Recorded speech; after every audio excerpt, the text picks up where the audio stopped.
অন্তর্বর্তী সরকারের শপথ চ্যালেঞ্জ করে দায়ের করা রিট খারিজের বিরুদ্ধে আপিলের পরবর্তী শুনানি ২৫ নভেম্বর। প্রধান বিচারপতি ডক্টর সৈয়দ রিফাত আহমেদের নেতৃত্বাধীন ৭ সদস্যের পূর্ণাঙ্গ বেঞ্চে রিটকারী আইনজীবী মহসিন রশিদ তার যুক্তি তুলে ধরেন। এর আগে হাইকোর্টের একটি দ্বৈত বেঞ্চ রিটটি সরাসরি খারিজ করে দেয়। রায়ের পর্যবেক্ষণে আদালত বলেছিল, বাংলাদেশের জনগণ অন্তর্বর্তী সরকারকে বৈধ বলে মেনে নিয়েছে, কাজেই এ নিয়ে বিতর্ক থাকতে পারে না। এছাড়া আন্তর্জাতিক মহলও অন্তর্বর্তী সরকারকে মেনে নিয়েছে, সুতরাং এ নিয়ে আর কোনো প্রশ্ন রইল না। গত ৮ আগস্ট নোবেলজয়ী অর্থনীতিবিদ ডক্টর মোহাম্মদ ইউনূসের নেতৃত্বে অন্তর্বর্তী সরকার গঠনের আগে সুপ্রিম কোর্টের আপিল বিভাগের মতামত চাওয়া হয়।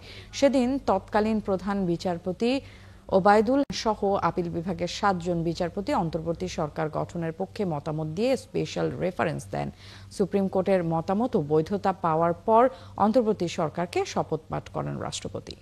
দর্শক, আদালতে আছেন এই মুহূর্তে সহকর্মী সৈকত সাদিক, তার সাথে যুক্ত হচ্ছি। সৈকত, এর আগে হাইকোর্টের একটি দ্বৈত বেঞ্চ রিটটি সরাসরি খারিজ করে দিয়েছিলেন। আজকের শুনানিতে আদালত কি বললেন, একটু বিস্তারিত আমাদেরকে জানাবেন।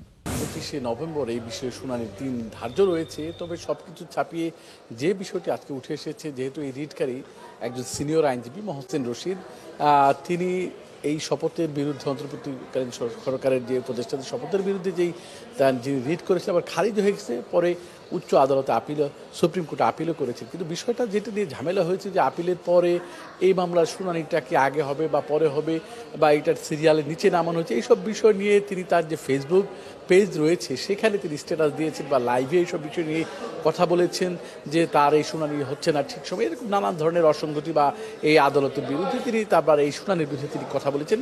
সেই বিষয়টি আজকে শুনানিকালে রাষ্ট্রের যে সর্বোচ্চ আইন কর্মকর্তা অ্যাটর্নি জেনারেল তারা এটা আদালতের নজরে আনেন এবং বিষয়টি নিয়ে যেহেতু তার যে এইসব মন্তব্য, যেহেতু বিষয়টি বিচারাধীন একটি বিষয়ের আদালতে, সেই বিষয় নিয়ে তিনি তার সামাজিক যোগাযোগ মাধ্যম বা নিজস্ব ফেসবুক পেজে লাইভ দেওয়া বা বিষয়গুলো নিয়ে লেখালেখি করে এই বিষয়গুলো আদালত অবমাননার সামিল, এরকম অভিযোগ তুলে কিন্তু তিনি প্রধান বিচারপতির কাছে অবগত করেন অ্যাটর্নি জেনারেল। এবং এই সময় তখন একটু উত্তপ্ত বাক্য বিনিময় হয়। পরে প্রধান বিচারপতি তাদেরকে আশ্বস্ত করেন। পরে এই বিষয়ে সিনিয়র যে আইনজীবী, রিটকারী যে আইনজীবী মামুন রশিদ, তার কাছে ব্যাখ্যা চাওয়া হয় এবং আগামী ২৫ নভেম্বর পরবর্তী যেদিন শুনানি রয়েছেন সেদিন এই বিষয়ে তিনি একটা ব্যাখ্যা দিবেন বলে বা অ্যাফিডেভিট দিবেন বলে এমন একটা কথা শুনানির পরেই কিন্তু এই যে আইনজীবী মামুন রশিদ তিনি সাংবাদিকদের জানিয়েছেন এবং তিনি বলেছেন তার নিজস্ব মতামত তিনি তুলে ধরেছেন।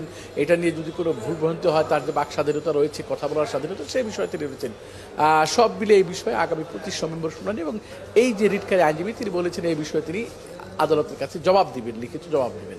ন্যান্সি, এই হচ্ছে এই মামলার সর্বশেষ পরিস্থিতি। সৈকত, আপনাকে ধন্যবাদ। দর্শক, সৈকত সাদিক আমাদেরকে আদালত প্রাঙ্গণ থেকে জানাচ্ছিলেন অন্তর্বর্তী সরকারের শপথ চ্যালেঞ্জ করে দায়ের করা যে রিটটি, সেই রিটের বিষয়ে বিস্তারিত।